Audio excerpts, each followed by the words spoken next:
Assalamualaikum warahmatullahi wabarakatuh. Alhamdulillahi rabbil alamin. Wassalatu wassalamu ala ashrafil anbiya wal mursalin. Sayyidina Muhammad wa ala alihi wa sahbihi ajma'in. Subhanaka la ilma lana illa ma 'allamtana. Innaka antal alimul hakim. Rabbana iftah bainana wa baina qaumina bil haqq wa anta khairul fatihin. Amma ba'du. Sidang hadirin yang dirahmati Allah sekalian, alhamdulillah wa syukrillah, hari ini kita bertemu lagi dalam kuliah secara online menyambung kitab kita soal jawab berhubung dengan ilmu tasawuf yang ditulis dan dikarang oleh Datuk Dr. Zulkifli Muhammad Al-Bakri. Dan saya menyambung insya-Allah pada muka surat 7, perenggan yang ketiga daripada atas, berhubung dengan soalan yang keempat. Apakah hakikat tasawuf yang sebenarnya? Bismillahirrahmanirrahim. Ma'ruf Al-Karhi pula berkata, ahli sufi ialah mereka yang suci amalannya kerana Allah. Selalu kerana Allah Subhanahu wa taala. Lalu Allah meningkatkan kemuliaannya. Ini di antara tanda-tanda ahli sufi. Ada dua secara asas. Bottom line dia. Yang pertama sekali, dia buat apa pun benar-benar niatnya suci kerana Allah.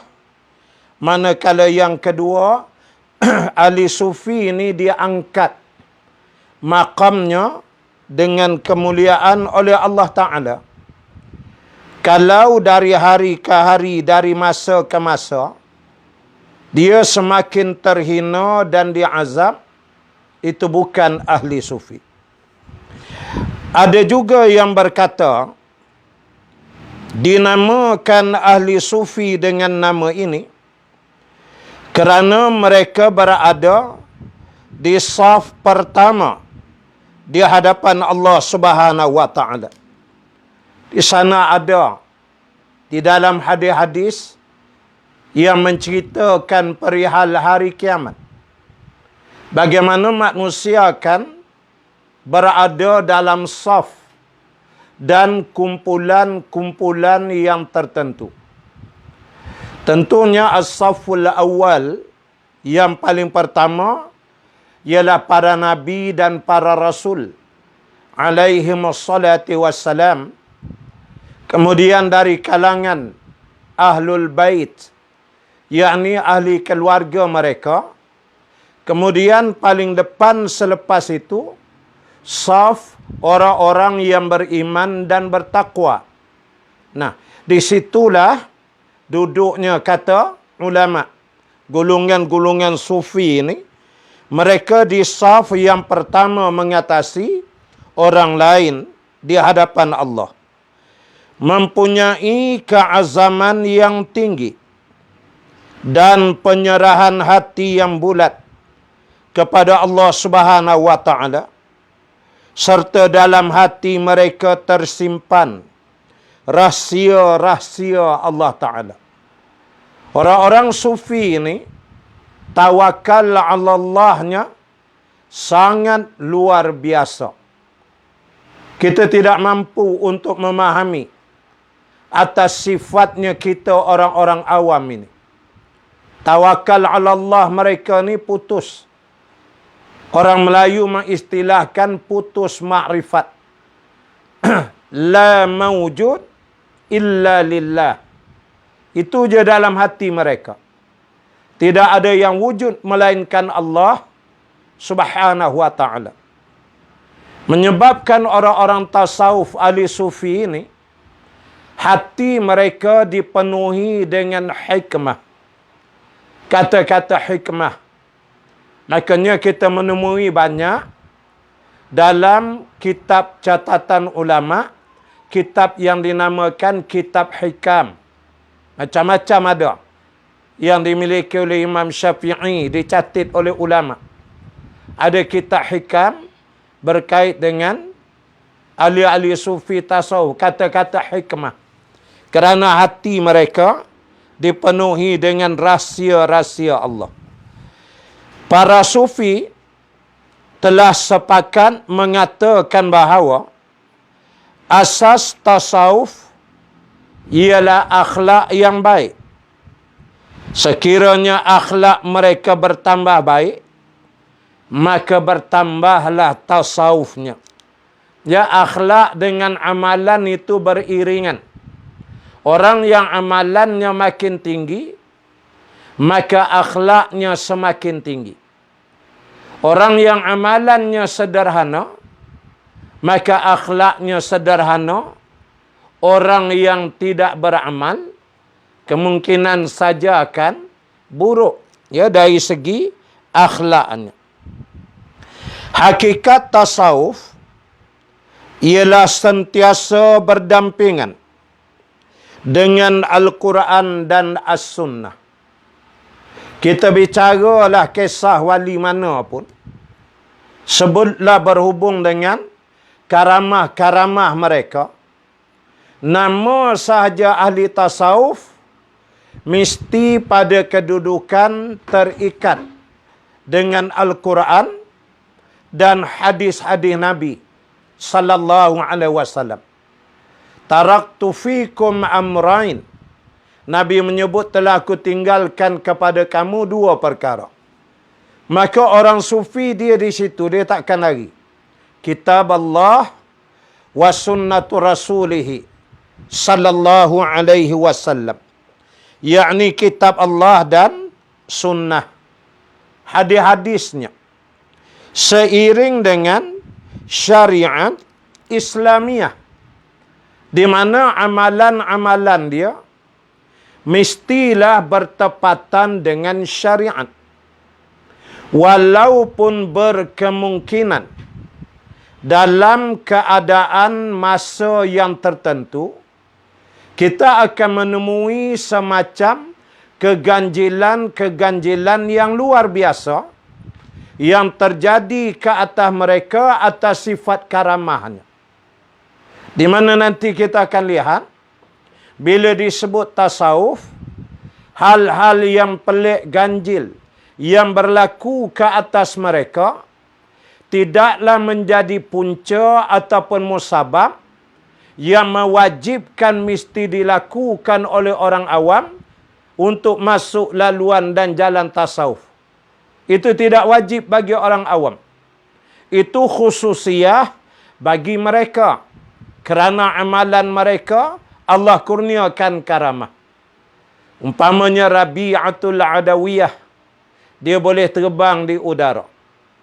Imam Hasanul Basri boleh berjalan di atas air, tak basah. Ada wali Allah, dia berjalan merata di padang pasir seorang diri dia, air hujan mesti turun di sebelah kanan dia, tak putus. Kemana dia pergi hujan, ya, tapi belah kanan tepi dia. Maka orang ramai datang, minum, menumpang, mengambil keberkatan doa dia. Dia sendiri nak minum, nak apa, dia tampung dia tepi tu. Tak payah dia nak cari oasis. Dia kawasan lembah yang ada air, tak. Itu dia panggil karamah. Ganjil.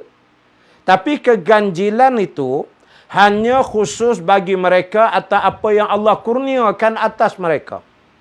Mereka tidak merancangnya. Dan itu tidaklah wajib bagi kita orang awam. Bila nak jadi ahli tasawuf, mesti kena berjalan atas air. Mesti boleh terbang. Tidak, bukan ahli tasawuf. Tidak. Itu khusus pada mereka. Nah, walaupun itu dianggap keganjilan yang luar biasa, semacam menyanggah syarak dan akal, tetapi mereka tetap tidak meninggalkan Al-Quran dan hadis-hadis Rasulullah sallallahu alaihi wasallam.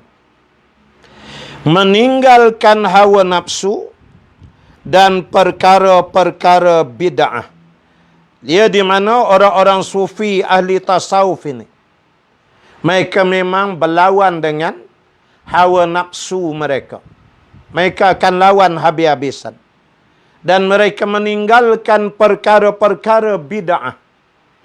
Apa yang menjadi masalah, orang-orang awam seperti kita ini, yang bila mengetahui makam atau perkuburan waliullah, orang awam yang datang menziarahi itu, mereka tu yang buat karut jadi bid'ah yang tidak-tidak. Ini masalahnya. Adapun para sufi itu, mereka tidak akan melakukan bid'ah-bid'ah yang tercela atas nama akhlak mereka. Memuliakan syekh. Ya, orang-orang tarikat, ahli-ahli sufi tasawuf, mereka ada syekh. Syekh ini bahasa Arab. Kalau masyayikh atau syekh, syekh ini makna orang tua. Ketika anak Nabi Syu'aib bercakap kepada Nabi Musa dalam suratul Qasas.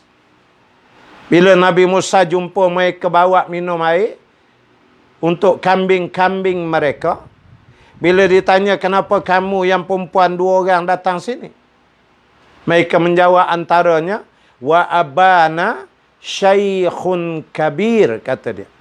Sesungguhnya ayah kami syaikh, seorang yang sangat tua. Kalau syaikhun ada kabir, makna tua sungguhlah. Tapi tak nyanyuk Nabi-Nabi ni, tapi sangat tua. Jadi kalau syekh, makna orang tua. Ada orang yang sonok dia panggil syekh. Entah, kejap syekh. Sunnah dia dah panggil kita sebagai orang tua. Ya? Tapi tak apalah kalimahnya. Jadi orang-orang tasawuf, dia mesti menghormati syekh. Kerana dialah yang akan dididik dan ditarbiyah oleh syekh dia. Dia bukan boleh pandai-pandai dia. Menerawang, menyelerak, tak ke mana-mana. Tahu-tahu dah berjanggut bertongkat-tongkat, tak entarah tak. Dia mesti dipantau. Ketika saya melawat ke negara Turki satu ketika dulu, saya pergi ke bandar Busra. Ini dah sempadan Iran belah atas. Ya, saya sampai ke sana. Dan saya sampai melihat dan menziarahi antaranya juga makam Syekh Jalaluddin Rumi rahimahullahu ta'ala. Jadi di kawasan perkampungan yang berkenaan ada ribat. Ya, istilah Arab dia panggil ribat. Itu kalau kita tengok sejarah kerajaan Islam di Andalus, yakni di Spanyol, ada 2. Pertama kerajaan Al-Muwahhidun, yang kedua kerajaan Al-Murabitun. Murabitun tu dari kalimah ribat, di mana mereka ni diburu, dihambat untuk dibunuh bila berlaku perselisihan di antara kabilah dalam kerajaan Bani Umayyah dan Abbasiyah. Maka ada anak-anak khalifah apa sini menyelamatkan diri. Panglima-panglima tentera mereka lari keluar. Tidak, mereka dibunuh. Mereka sampai ke Spanyol sehingga menyebarkan Islam di Kepulauan Sisili. Jadi di situlah mereka berkumpul untuk mengukuhkan gerakan dia. Dia buat ribat. Kita panggil macam pondok lah. Itu ribat. Dia kalau Jabatan Amal Malaysia, dia ribat tangan tu, dia bergerak. Itu ribat juga. Tak bergerak ke mana dah. Ya. Jadinya, saya pergi ke kawasan ribat ni besar. Ada kawasan bilik-bilik untuk suluk. Ya, suluk ni salik. Tu kita ada kitab Sila Salikin tu. Itu jalan suluk itu.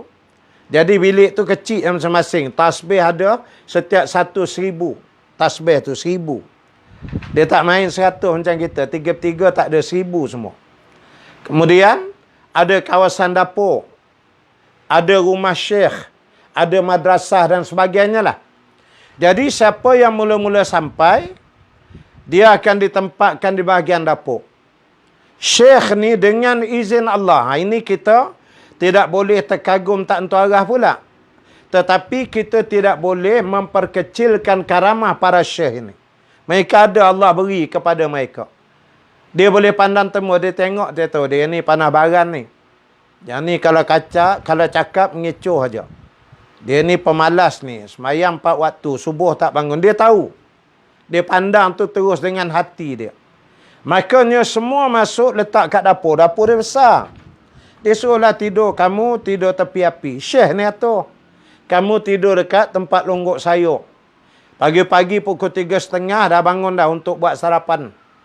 Nanti zuhur, subuh pergi semayang. Zuhur masuk pula. Untuk masak waktu zuhur. Kan semayang zuhur, masuk balik. Mereka duduk di dapur tu kadang sampai 3 tahun. Setelah Syekh merasakan, ini orang-orang tarikat gitu, dia datang alamat ke apa benda, barulah dikumpulkan semua yang masuk tadi. Kemudian kasut-kasut mereka hari mereka datang kemarin, Syekh sendiri akan letak di tangga. Kalau kasut tu menghadap masuk ke dalam, bermakna mereka diterima. Kalau kasut tu menghadap keluar, makna pandangan dan firasat Syekhnya, dia tu tak layak, dia takkan tahan, dia kena balik. Maka Syekh tak banyak cakap. Dia kata, kamu kenal kasut, kamu kenal. Pergi tengok. Tengok kasut ala keluar. Sarung, Assalamualaikum, jalan. Kalau bahasa kita kasar sikit, belah. Macam tu. Kalau kasut tak ala ke dalam, Alhamdulillah, wa syukrillah. Duduk tepi, nanti Syekh atur pula. Kamu ambil satu hari, 5,000 zikir. Lepas seminggu, jadi 30,000. Jadi 100, begitu. Jadi Syekh ini, dia menentukan sedari awal. Kalau sudah Syekh tidak dihormati, habislah. Kan, kita sendiri kalau sekolah pun, cikgu yang mengajar kita, kita tak hormat. Apalah lagi nilai kita? Betul. Ilmu tidak akan berkat lagi dah. Betapalah dengan Syekh begini. Sebab Syekh tarikan, dia bukan dalam soal ilmu zahir aja. Itu. Dia menuju kepada rohani, latifah rabbaniyah. Persoalan hati dan jiwa tadi. Jadi ini bukan main-main, kena hormat. Nanti alamat datang benda begitu, dia tengok, dia tahu. Dengan izin Allah. Melihat unsur-unsur kekurangan diri makhluk, bersahabat baik sesama manusia. Dia menyedari sebagai manusia, kita ni serba lemah. Kita, manusia ni makhluk yang perlu memerlukan dia antara satu sama lain. Maka dia bergaul. Itu ahli tasawuf. Kalau duduk seorang dalam gua, dia masuk kepada botak, lepas 3 tahun keluar rambut panjang, lepas tu tangan ni penuh gelang kayu semua. Tu berjalan pakai tongkat pejam mata. Tu bukan ahli tasawuf. Tu si buta dari gua hantu. Ada filem lama tu. Jadi ahli tasawuf ni dia mesti campur dengan orang ramai. Karena dia menurut Al-Quran. Al-Quran mengajar Allah menyuruh hablum minallah wa hablum minan nas. Hubungan dengan Allah dan hubungan dengan manusia. Jadi ahli sufi dia bergaul. Kalau main duduk seorang tu hati-hatilah tu. Boleh jadi ajaran sesat. Memberi pertolongan, berakhlak mulia. Perangai ahli-ahli sufi, orang-orang tasawuf, suka sangat memberi pertolongan kepada orang lain. Akhlak dia mulia. Sentiasa berwirid. Wirid dia tak putus. Hati itu hidup aja. Itulah makanya kalau setengah di kalangan setengah, bila orang mengaji ilmu tarikat ni, ada zikir dia panggil, zikir khafi. Tersembunyi. Ada yang kata jantung tu berdegup tu, Allah, Allah, Allah. Ada yang macam tu. Ada yang hu. Ini macam-macam passion lah masing-masingnya. Tapi apa nak sebutnya bahawa ahli tasawuf adalah orang yang tidak putus wirid. Dan zikirnya di hadapan Allah Subhanahu wa taala. Meninggalkan rukhsah serta bertakwil. Dia tidak akan mengambil pilihan cara mudah. Dalam Islam ada dua gambaran kalau kita nak meletakkan hukum. Pertama, dia panggil rukhsah. Yakni ini cara mudah lah, tapi masih dalam hukum. Yang kedua, dia panggil azimah. Azimah makna berpayah-payah lah, bersusah-susah. Contoh, taubat. Zaman Nabi Musa alaihi salam, kaum Bani Israel itu, kalau nak bertaubat, mereka mesti diikat, kemudian dipancung kepalanya. Kalau masa dipancung tu menggelupur badan dia, bermakna taubat dia ditolak. Kalau dipancung senyap, luruh je, bum, jatuh diam aja, bermakna taubatnya diterima. Bayangkan, ini disebut dalam kitab tafsir. Kenapa begitu? Kerana Bani Israel, perangai itu mencabar Tuhan. Degil itu luar biasa. Maka hukum atas mereka Allah tahu apa yang paling layak untuk mereka. Baik, dalam syariat Nabi Muhammad sallallahu alaihi wasallam pun ada juga taubat. Ada rukun syaratnya. Pertama, istighfar. Kan gitu ya. Kedua, menyesal. Ketiga, azam tidak akan buat ulang lagi. Keempat, selesaikan hutang piutang kalau ada hutang. 4 ni syarat diterima taubat. Tak ada ikat pancung, tak ada. Maka yang zaman Nabi Musa, itu gambarannya azimah. Zaman Nabi Muhammad, syariat Nabi Muhammad, kita taubat tu itu gambarannya rukhsah. Ada macam longgar, tapi bukan longgar macam mana, dia ada syarat. Tapi ringanlah compare dengan Nabi Musa macam tu. Orang-orang tasawuf, dia takkan ambil jalan rukhsah. Dia akan berdiri selalu atas azimah. Biar susah, biar berpayah-payah, dia sanggup sebab dia nak mencapai maqam mujahadah tadi. Tu rahsia dia. Kalau dah main rukhsah pilih yang senang je, tak adalah tasawuf tu nya, kan? Tasawuf ni pasal mujahadah tadi, boleh menghadap benda-benda berat tu. Itu tasawuf tarikat. Jalan dia tu jalan payah. Maka mereka biasanya tidak mahu rukhsah bermudah-mudah. Sebab itu jarang, susah kita nak tengok orang-orang ahli sufi tasawuf sebenar ni meninggalkan solat sunat dah. Bahkan dah terasa macam wajib, tapi tak wajib. Bangun malam 2/3 akhir tu sunat aja. Tapi bagi orang tasawuf dah macam wajib ke dia dah. Dia tak nak ambil rukhsah kalau kita, tak apa kan. Bangun malam tu sunat aja. Yang penting 5 waktu jangan tinggal. Ada lagi tu, ada lagi sedap pula satu lagi. Ada kata tidur masa khutbah pun tak berapa kisah. Yang penting sembahyang Jumaat lepas khutbah. Pula dah. Ya. Jadi itu mengambil rukhsah. Orang-orang tarikat, orang tasawuf, dia akan pada kedudukan azimah. Dia suka sebab dia tahu ni semua daripada Allah. Itu dia nikmat. Dia rasa syok, seronok dengan ujian tu. Itu orang tarikat. Kemudian dia tak nak banyak bertakwil-takwil. Tahu takwilan? Banyak benar. Ha'ulahu ha'ulai. Kejap macam tu, kejap macam ni. Saya bukan tak setuju. Saya di dapur sebagai tukang masak, saya tahulah syekh yang arahkan. Walau bagaimana pun, ada walau bagaimana pun. Saya insya-Allah lah, arahan saya dah terima, guru mursyid beritahu saya, satu hari saya kena berzikir 100,000 kali. Tetapi, ada tetapi pula, itu takwil itu. Orang-orang tarikat, jenis tasawuf, dia tak ada takwilan. Sebab dia tahu semua daripada Allah. Kullu min indillah. Walaupun yang cakap tu syekh, tapi Allah yang menggerakkan lidah. Dia pergi sampai tahap tu. Jauh kita nak sampai lagi. Tapi bagus. Kita belajar kan. Tidak sesat seseorang itu di atas jalan ini kecuali dia telah rosak pada peringkat awalnya lagi. Ini yang guru saya pun selalu sebut. Kalau dari mula dah salah, sampai ke sudah nanti salah. Sebab itulah kena ada guru yang mursyid. Kena ada syekh. Nah, kalau dalam kerja haji tu, kita dah pergi kursus haji tu 13 siri. Dia setengah tempat 16 siri kursus haji. 16 siri tahun tu. Tahun depan tak pergi. Ikut lagi kursus haji. 16 siri lagi. Tahun depan nama tak naik lagi.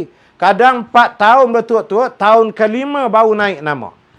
4 tahun berturut-turut. 13 siri, 16 siri. Darab berapa puluh ratus kali dia ikut kursus haji. Tapi sampai di Mekah, dia mesti juga memerlukan mutawif. Kenapa? Sebab teori dalam kerja haji masa kursus yang tu lain. Tapi bila on ground, turun aja dia jadi lain dah. Setengah orang tengok orang ramai tawaf je dia dah panik. Dah jadi kelang kabut. Dah tengok orang berhuru-huru beratus ribu juta-juta. Keluar masuk solat 5 waktu dia dah berdebar, dia dah. Saya biasa jumpa. Bahkan saya tahu cerita-cerita yang disampaikan oleh masyayikh orang-orang lama. Ada di antara mereka yang pakai ihram. Bila sampai Mekah, dah tak tahu yang mana kiri, yang mana kanan nak buka bahu tu. Dibuka bahu belah kiri. Kita kata bahu buka belah kanan. Dia kata, kanan lah ni. Kita kata yang ni bahu kiri. Tak, dia dah panik. Jadi yang dah begitu belah kali pun, duk ulang buat kursus dengan praktikal lagi apa semua, pun memerlukan seorang mutawif. Begitulah dalam kerja-kerja untuk menjalani laluan tarikat sufi ini, dia memerlukan juru tunjuk dia. Mutawif dia, pemandu dia, penunjuk arah dia. Itulah syekh tadi. Kalau dari mula dia pakai buat sendiri je, sampai sudahlah dia takkan betul. Kalau mula-mula dia salah, tapi ada yang menegur, membetulkan dia, insya-Allah sampai ke sudah jadi betul. Jadi kena ada guru yang mursyid. Hari ini susah nak cari ustaz, memang. Tak dapat yang betul-betul mursyid pun, ketika ulama yang bertakwa yang kita boleh siqah, boleh beri kepercayaan pada dia pun, alhamdulillah lah. Ya. Hal ini demikian kerana permulaan yang salah akan memberi kesan di penghujungnya. Asy-Syaikh Muhyiddin Ibnul Arabi rahimahullahu ta'ala menerangkan dalam kitabnya Al-Futuhat, sesungguhnya jalan untuk sampai kepada ilmu ahli sufi ialah iman dan takwa, dua ni. Kalau iman tak ada, manalah nak ada sufi tak sufi? Ada iman tapi tak beramal, mana nak datang ketakwaan? Takwa tak ada, tak akan menyampai ke sufi. Jadi orang awam je lah. Jadi ini kata Ibnul Arabi. Firman Allah Ta'ala, walau anna ahlal qura amanu wattaqau lafatahna alaihim barakatim minas samai wal ard. Suratul A'raf ayat 96 yang bermaksud, jikalau penduduk negeri-negeri itu beriman dan bertakwa, pastilah kami akan melimpahkan kepada mereka berkat dari langit dan bumi. Dia hasil langit, hasil bumi ini, kunci dia di tangan Allah. Kalau ada dua, amanu wattaqau, pemimpin politiknya beriman dan bertakwa, pengundi-pengundinya beriman dan bertakwa, rakyatnya beriman dan bertakwa, janji Allah, la fatahna alaihim, aku janji, aku akan buka kunci-kunci khazanah di langit dan di bumi. Tahu-tahu temu telaga minyak. Tiba-tiba ada macam-macam. Ini adalah janji daripada Allah Subhanahu wa taala. Maka asasnya iman dan takwa. Begitu juga dengan tasawuf tadi. Hamka rahimahullahu ta'ala. Ya, Hamka ni Haji Abdul Malik Karim Amrullah. Nama penanya Hamka, Buya Hamka. Berkata, keimanan dan takwa kepada Allah membukakan pintu rezeki. Sebab, kalau orang telah beriman dan bertakwa, fikirannya sendiri terbuka, ilham pun datang. Sebab iman dan takwa itu menimbulkan silaturahim sesama manusia. Ini dia ilham ini. Atau setengah kalimah menyebut firasat Allah kurniakan. Ulama-ulama bahas sampai Nabi menyebut dalam sebuah hadis, ittaqud firasatal mu'min. Takutlah kamu firasat orang-orang yang beriman. Di mana di kalangan ulama-ulama Islam ramai sekali, termasuk para sahabat sementara, memiliki ilham yang diberikan oleh Allah kepada mereka. Ilham-ilham yang baik. Itu setengah menyebut dengan istilah firasat. Ya, ulama-ulama imam mazhab hebat-hebat. Umpama contoh, Imam Malik dan Imam Syafi'i. Imam Syafi'i anak murid pada Imam Malik. Imam Malik rahimahullahu ta'ala selepas Imam Abu Hanifah. Manakala lepas Imam Syafi'i, Ahmad bin Hanbal. Jadi Imam Syafi'i ini berguru dengan Imam Malik, tok guru dia. Satu hari mereka berdua duduk di masjid. Masa itu Imam Syafi'i baru aja balik daripada Yaman. Dia belajar ilmu firasat. Duduklah berdua tengah bincang-bincang gitu begini. Tiba-tiba khabarnya masuk seorang pemuda dalam Masjid Nabawi solat. Seorang pemuda smart, ya, semayang. Lalu Imam Syafi'i memujuk gurunya Imam Malik. Dia kata, tuan, kalau tuan setuju, mengapa tidak kita cuba firasat? Tapi satu sudahlah. Saya pun baru je belajar, saya nak mencuba.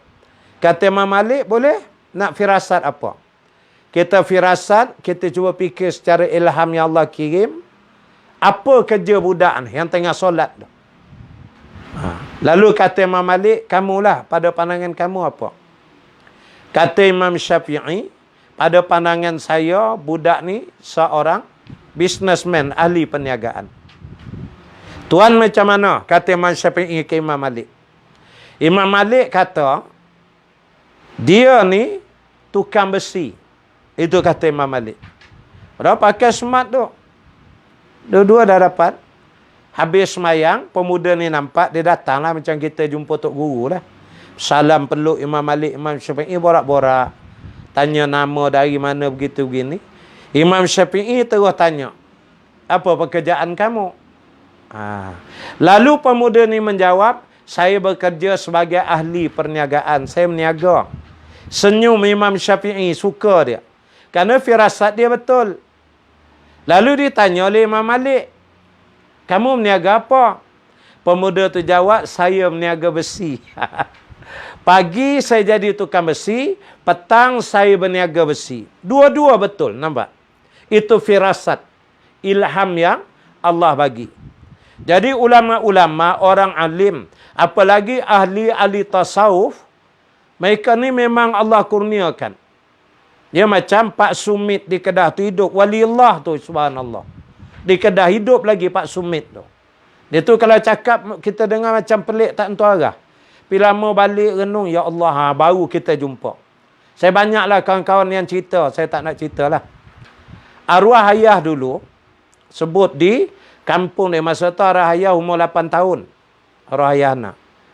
Dia kata di kampung dia ada seorang jenis, dialah di Gunung Semanggul ni, tok guru pondok apa semua ni hebat. Tiba-tiba satu hari, dia duduk cakap dalam jumpa orang kedai kopi. Dia kata, hampa jaga orang Perak. Hampa jaga huruf jim. Hampa kena jaga huruf jim. Dia kata, apalah jim ni? Tak tahu. Dalam seminggu kot dia sebut. Hampa jaga huruf jim nak main. Jim. Alif batasa jim. Dia orang tak tahu apa. Dia kata apalah orang tua ni. Tiba-tiba lebih kurang 4 bulan lepas tu. Jepun masuk. Mendarat di Padang Pak Ahmad. Rupa jim tu Jepun. Jadi kadang wali-wali dia ada ilham. Kamu kena takut firasat orang beriman. Sebab itu tok-tok guru, orang-orang alim jangan tak entuk arah dilawan dia. Kena, jangan. Doa mereka seperti halilintar yang membelah malam, Nabi kata. Ya, kita kena takut. Soalnya kata ulama, kenapa ramai ulama-ulama ni Allah Ta'ala beri ilham di kalangan umat Nabi Muhammad sallallahu alaihi wasallam. Jawabnya kata para ulama, kerana Bani Israel dikurniakan ramai nabi-nabi dan rasul-rasul. Wafat satu nabi kan, datang nabi lain. Kadang satu zaman 2 rasul dikirim kepada mereka. Jadi ramai ribu-ribu nabi kepada Bani Israel. Sedangkan kepada umat Nabi Muhammad sallallahu alaihi wasallam seorang aja. Lepas Nabi Muhammad wafat tak ada nabi rasul dah. Makanya kata ulama, Allah jadikan ulama-ulama yang alim bertakwa, ahli-ahli sufi ni dia bagi firasat, ilham, supaya dapat menyamai seperti banyaknya para nabi selepas wafatnya setiap nabi di kalangan mereka. Itu merupakan kemuliaan ilham tu. Ni bukan merepek, merapu, tak entuk hara, berkhayal, tidak berpijak di alam nyata, bukan. Ini daripada wirid hati dia. Hikmah, rahsia-rahsia Allah tu dia dah sampai. Maka dia cakap tu meniti atas tu. Ya? Kadang kita berasa pelik, tapi benda tu jadi hebat. Itu yang disebut dan dinyatakan. Jadi 2 ni. Pertama iman dan takwa tu. Maka dia melahirkan ilham. Yang kedua silaturahmi. Hubungan yang baik sesama manusia. Kebanyakan kitab-kitab tasawuf mengambil berat dalam menerangkan akhlak as-sufiyah dan ahwal mereka berdasarkan tingkat dan martabat-martabat mereka. Dengan penerangan itu, kita tidak akan menemui dalam perbuatan mereka perkara yang bertentangan dengan Al-Quran dan As-Sunnah serta ijma' para solihin. Dia di mana dalam membicarakan berhubung dengan akhlak ahli-ahli sufi ni, ulama-ulama kalau tulis kitab-kitab tasawuf, ya, sejarah ahli-ahli sufi, mereka pergi kepada makam dia. Bukan ambil daripada awam, lek-lek, tak. Makam. Contoh, saya baca buku Tok Kenali. Ini subhanallah. Kita untung ya, negara kita ada banyak waliullah. Tok Seleho, Tok Kenali di Kelantan. Tok Seleho pun Kelantan juga. Ya, Tuan Guru Haji Abdul Rahman Limbung di Terengganu banyak. Tuan Guru Haji Said Negeri Sembilan, macam-macam nama ada, ya. Jadinya disebut, kita sebut Tok Kenali, cuba baca riwayat dia. Mereka akan terus cerita dia tu atas makam mana. Banyak cerita-cerita kisah dia bila dipapar berdasarkan makam dia. Dia pergi Kota Baru, berjalan tak berkasut. Tiba-tiba ada Cina katanya naik kereta lalu tepi dejek dia. Tak tahu enjin tu mati, Cina tu terus terberak-berak dalam kereta tu. Tu ada cerita ni. Satu hari orang pergi cari dia. Tanya di mana? Hujan tengah, hujan ribut ni, ribut petir. Saya baca sejarahnya. Ribut petir melentur-lentum dengan hujan di Kelantan ni. Kemudian pergilah ke pondok, dia cari dia. Dia orang kata dia tak ada di pondok, dia ada di rumah. Tanya di rumah pun tak ada.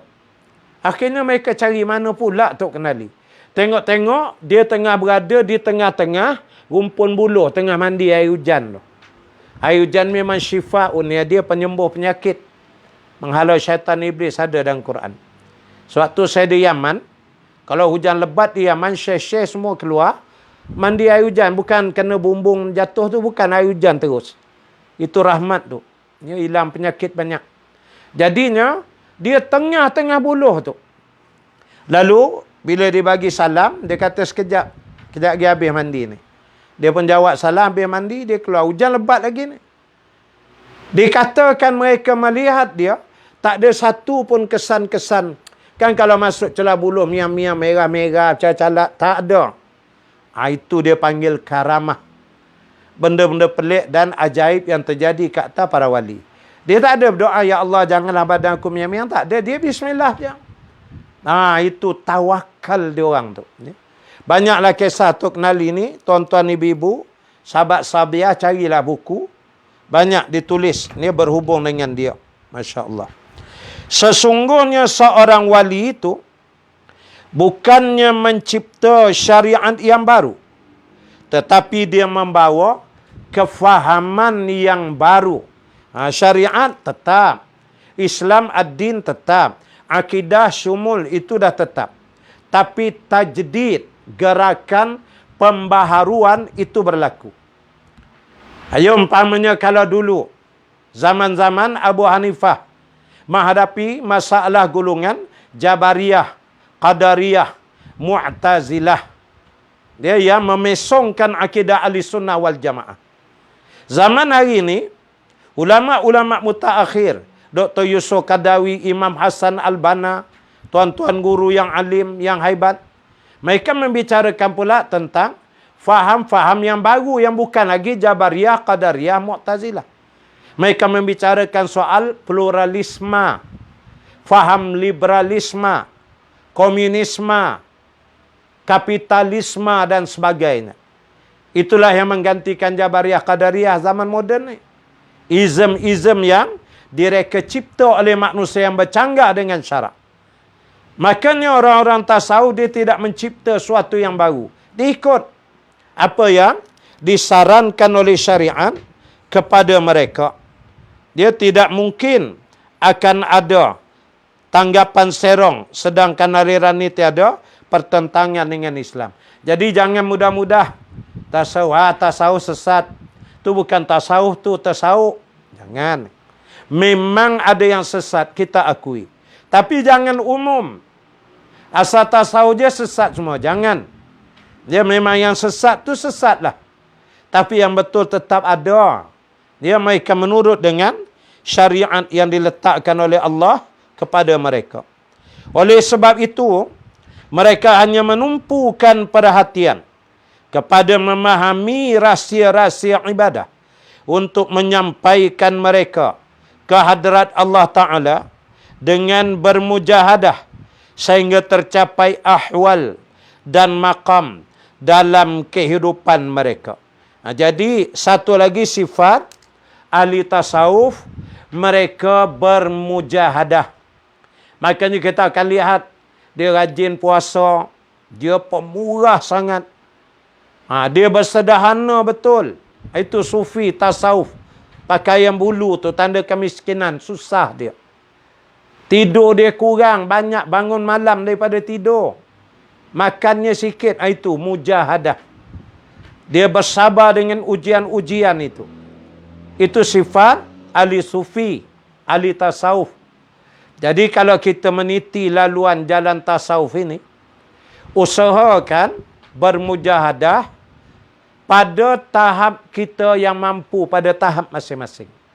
Ini macam sekarang ni kan dah penghujung Rejab nak masuk Syakban. Lepas tu Ramadan dah. Kita dah mula mujahadah. Ingat-ingat balik puasa kalau belum qada, kita qada kan.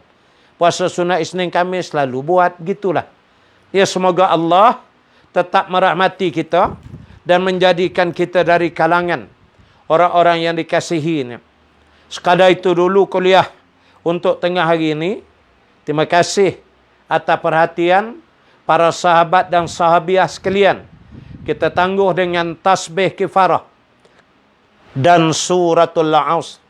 Subhanakallahumma wa bihamdik, nashhadu an la ilaha illa anta, nastaghfiruka wa natubu ilaik. Bismillahirrahmanirrahim. Wal 'asri innal insana lafi khusr illa alladhina amanu 'wa 'amilus shalihat wa tawasaw bil haqq wa tawasaw bis sabr. Wabillahi taufik wal hidayah. Assalamualaikum warahmatullahi wabarakatuh. Wallahu a'lam.